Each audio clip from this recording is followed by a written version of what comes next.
ध्यान से सुनना। उन राजा ने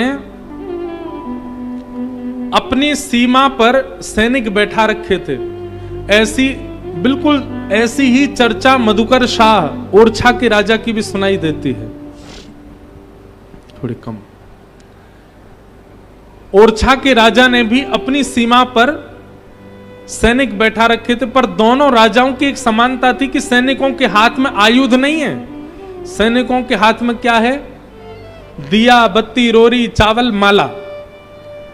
सैनिकों को माला देकर के, दिया बत्ती देकर के, रोरी चावल देके अपनी सीमा पर बैठा रखा। बोल क्यों?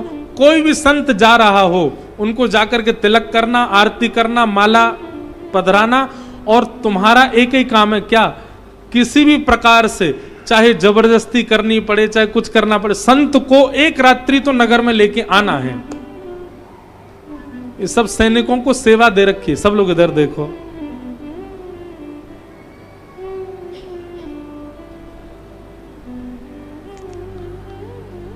तो महाराष्ट्र के एक राजा थे। उन्होंने अपने सैनिकों को लगा रखा था सीमा पर, जो भी संत हमारे नगर के बाहर से जा रहे हो सबको प्रणाम करना, चंदन रोरी करना, माला पहनाना, और उनसे निवेदन करना कि वो हमारे नगर में आवे। एक बार राजा की लॉटरी लग गई। कैसी लॉटरी लगी? कम से कम 1000-1500 संत एक टोली में पंढरपुर दर्शन करने के लिए जा रहे थे। जैसे ही उस राजा के नगर में आए तो सैनिकों ने जाकर के कहा, बोले राजन धन्य है, धन्य है। बोले क्या हो गया? बोले 1, 2, 10, 15 संत नहीं, आज तो 1200-1300 संतों की टोली आई है। आजकल के लोग हों तो महाराज सुन के घबरा जाएं। हमसे लोग पूछते हैं, महाराज जी कथा करवानी है, करवाओ। कितने लोग आएंगे आपके साथ? हम कहते हैं 20-25 लोग तो आएंगे। थोड़े कम नहीं हो सकते? थोड़े कम कर दीजिए। हमारे संगीतज्ञ भाई बंधुओं में से 6-7 की क्या आवश्यकता? नहीं, कम कर दो, 2-3 ही आ जाएंगे। कई लोग ऐसा भी कहते हैं। और वर्णम पंच विप्राणाम, 5 ब्राह्मणों की क्या आवश्यकता? एक ही ले आइए। ऐसे लोग जब आते हैं तो हमारा मन होता, हम अकेले ही आ जाएंगे, बस खुश हो जाओ। हम देखो व्यक्तिगत रूप से किसी से नहीं कह सकते कोई मिले तो, लेकिन हम मंच से कह सकते हैं। अरे कोई ब्रजवासी आ रहा है, कोई संत आ रहा हो, कोई महापुरुष आ रहा हो, कोई वक्ता आ रहा है, तो उससे तो ये कहो भैया जितने ज्यादा वैष्णव आप ला सको लेके आओ, हमको सेवा का सौभाग्य मिलेगा। और जो यहीं पर काट छांट करने लग जाते हैं, बोले अब नेक थोड़े लोग कम कर दो, ऐसे कर दो, ऐसे, ये क्या बात को कथा करा रहे हो? हमारे पूज्य श्री मलुकपीठ वाले महाराज जी, उनके संगीतज्ञ कम हैं, संग में विप्रदेव कम, पर संत एक बस भर के संत चलते हैं साथ में।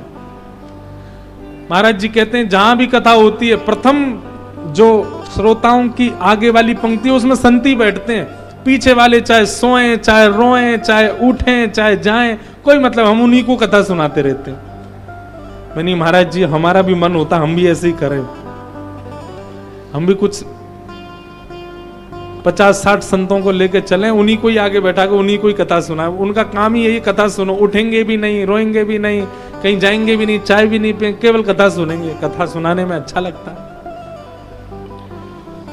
तो सैनिकों ने राजा से जाकर के कहा, बोले महाराज धन्य हो गए आज तो। बोले क्या 10, 5, 15 संत नहीं आए हैं, आज तो संतों की टोली आई है, 1200-1300 संत आए।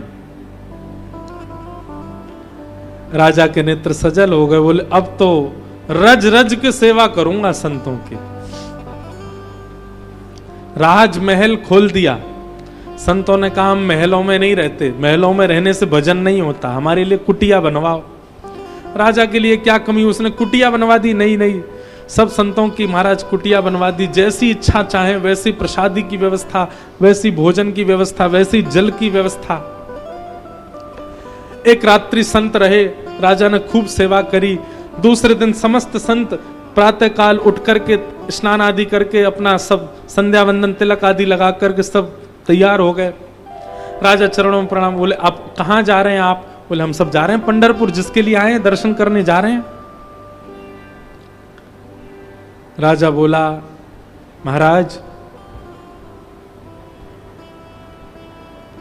3 दिन बाद नवरात्रि प्रारंभ होने वाली है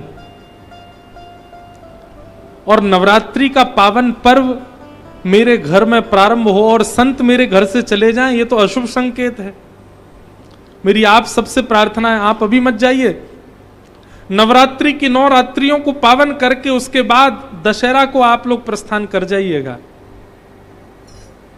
कम से कम इतनी मेरी भाव स्वीकार कर लीजिए। आप जैसी व्यवस्था कहेंगे मैं सब करूंगा। संत महापुरुष बोले, भैया यार ने बड़ी सेवा करी, 9 दिन की तो बात है, कह रहा है तो उसके यहां रुक जाओ। सब संत बोले, भैया तुम्हारा प्रेम इतना अच्छा लगा हमको, हम रुक जाएंगे। और 9 दिन के लिए सब संत रुक गए। अब जैसे जैसे दिन घटे, 4 दिन हो गए, अब 3 ही दिन रह गए, 2 ही दिन रह गए, 1 ही दिन रह गए। राजा रात में सोचने लगा, कल ये सब चले जाएंगे, अब क्या करूं मैं। संत सब तैयार, बोले भैया आज विजयदशमी, हम लोग सब लोग जा रहे हैं और बढ़िया जाएंगे, पंडरीनाथ भगवान का दर्शन करेंगे।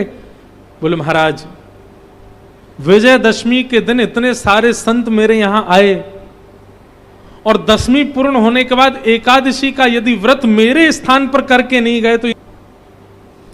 संत बोले 2 दिन की बात और है, रुक जाते। 2 दिन और रुक गए।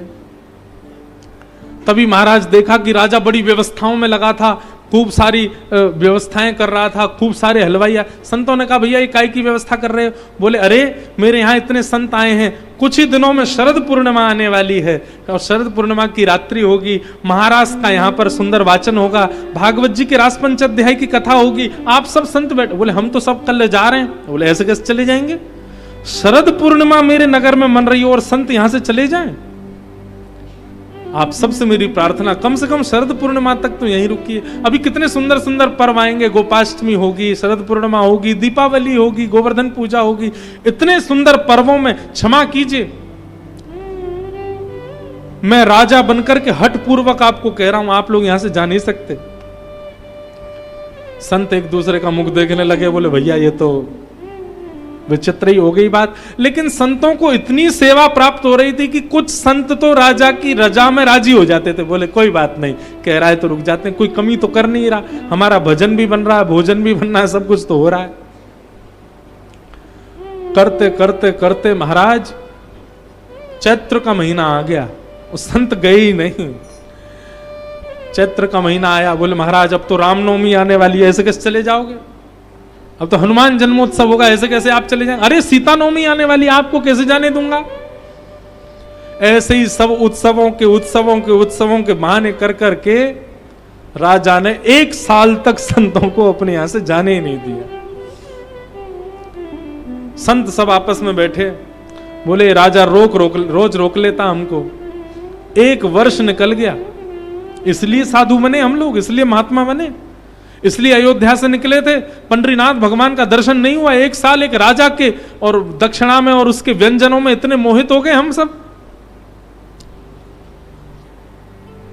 बोले काम करो, क्या सुबह राजा उठे उससे पहले यहां से भग चलो, उसको पता ही नहीं चलेगा, हम सब चले जाएंगे।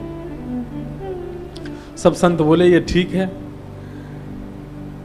लेकिन वे सब जानते नहीं थे क्या, दिन भर तो राजा उनकी सेवा करता तो रात भर पहरेदारी करता था। जैसे संत सब अपने शिविर से बाहर निकल के आए तो राजा तलवार हाथ में लिए, महाराज बिल्कुल सेवा में तत्पर खड़ा है, संतों को कोई दिक्कत नहीं हो जाए, दंडवत करने लगा। बोले आप सब इतनी रात को क्यों उठ गए, आप सब सो क्यों नहीं रहे। रोने लगा राजा। बोले मेरे यहां कोई पीड़ा हो गई कि आप सब सो नहीं पा रहे हैं। सब संत बोले भैया प्रेम जाल में फंस गए हम लोग, तो अब कैसे जाएं यहां से। सब संतों ने राजा से कहा देखो, अगर तुमने हमको अब नहीं जाने दिया तो हम सबके हृदय को कष्ट होगा, और संतों के हृदय को यदि कष्ट होता है तो भगवत अपराध बनता है, और भगवत अपराध बनने से भगवत विमुख हो जाता है जीव। तुम्हारे अंदर जितनी भक्ति है, जितने भाव हैं, सब नष्ट हो जाएंगे यदि हम लोगों को कष्ट पहुंचाओगे तो। इसलिए हम तुमसे प्रार्थना कर रहे हैं, हमको जाने दो।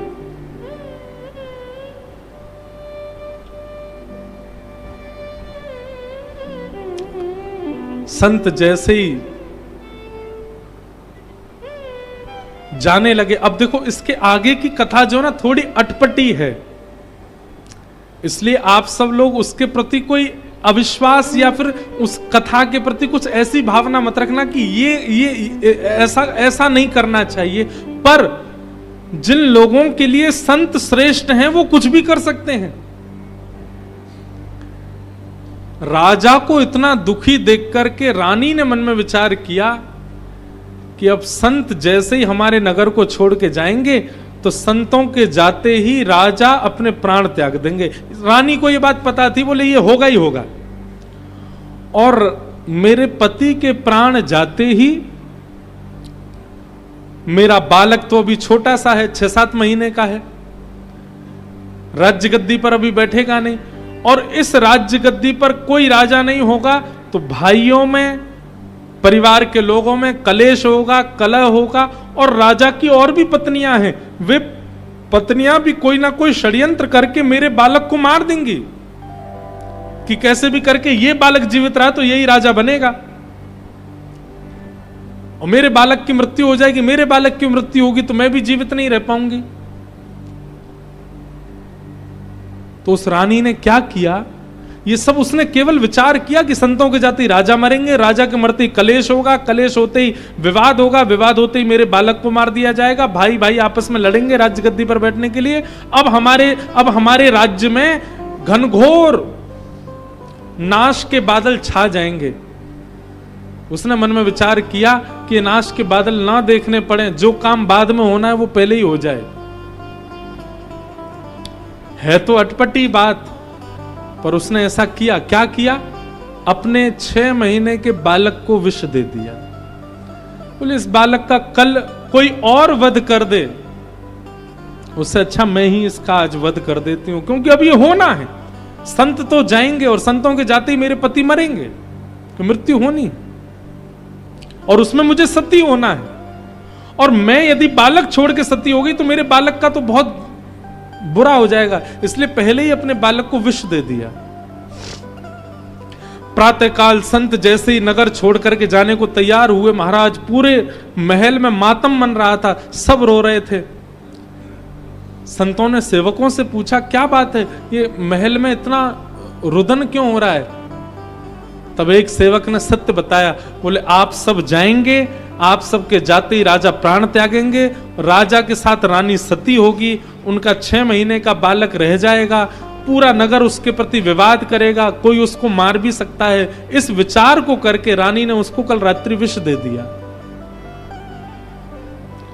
संत बोले बाप रे, हमारे जाने की वजह से ये सब हो रहा है यहां पे।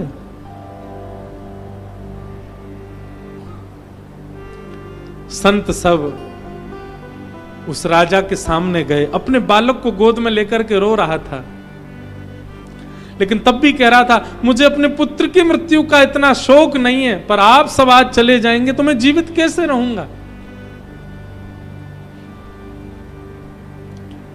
सब संतों ने जाकर के राजा से कहा, राजन तुम्हारा प्रेम देख करके, तुम्हारी निष्ठा देख करके, तुम्हारा सेवा देख करके तो हम आनंदित हो ही गए, पर तुम्हारा ये अटूट विश्वास जो संत चरणों के प्रति है, ये देखकर के हमें ऐसा लगता है यदि आज हम तुम्हारा राज्य छोड़ के कहीं तीर्थ में गए तो भगवान हमको क्षमा नहीं करेंगे। इसलिए हमारे लिए यही पंढरपुर है, यही अयोध्या है, यही वृंदावन है, यही काशी है, यही अयोध्या है, हमारे लिए सारे तीर्थ तुम्हारा राज्य भवन ही है। आज हम यहीं अपने अखंड धूना लगाते हैं, यहीं चिमटा गाड़ करके बैठ रहे हैं। आज के बाद तुम्हारे इस राज्य को छोड़ करके बाकी संत कहीं भी विचरण करें, पर हम जो संत पहले दिन से यहां हैं, हम कहीं नहीं जाएंगे, हम यहीं रहेंगे। तीर्थ चाहे तो तीर्थ चल के यहां आ जाएं, हम तीर्थ के पास नहीं जाएंगे। और संतों ने एक राजा की सेवा से अखंड व्रत धारण कर लिया उस राजा के नगर में रहने का। जैसे ही सबने अपने चिमटा गाड़ लिए और वहीं धूनी रमा करके बैठ गए, उसी धूनी की राख ले जाकर के रानी की गोद में मृतक बालक के माथे से जैसे ही लगाई, सब संतों ने अपने कमंडल से जल लिया और कहा, हे ठाकुर जी, हमने अपने जीवन में जितना भी नाम जप किया है, इस नाम जप से हमारा राजा, हमारा सेवक, इसका बालक जीवित हो जाए। और जैसे ही उस बालक के ऊपर जल छोड़ा, वो बालक जीवित हो गया।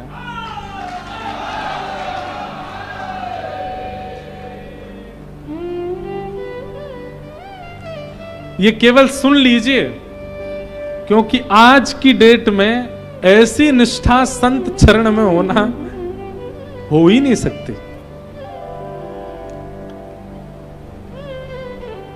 क्षमा कीजिएगा,